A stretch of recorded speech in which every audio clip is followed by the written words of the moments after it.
Déco dans le présent pour mieux construire l'avenir. La chronique d'Interentreprise avec Francette Florimond. Bonjour, j'espère que vous allez bien.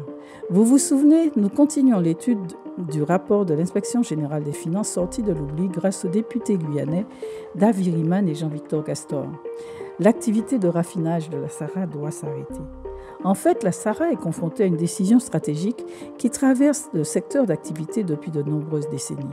Fermer la raffinerie ou passer à une raffinerie plus grande et plus complexe.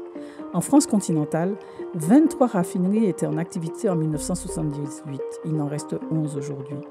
L'investissement nécessaire pour moderniser la Sahara est estimé à 400 millions d'euros par les inspecteurs. À ce stade, rappelons que Rubis, l'actionnaire majoritaire de la Sahara, est un distributeur d'énergie, pas un industriel de raffinage. Et puis Rubis a d'autres projets.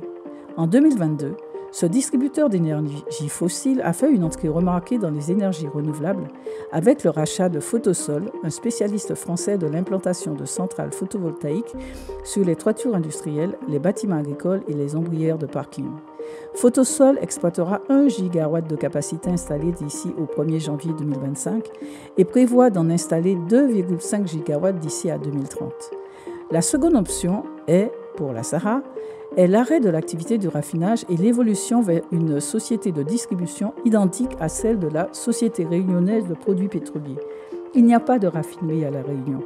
La Société réunionnaise de produits pétroliers, filiale à 100% de Rubis depuis 2015, le même actionnaire de la Sahara, met ses cuves d'une capacité totale de 230 000 m3 à disposition de tous les importateurs de carburant.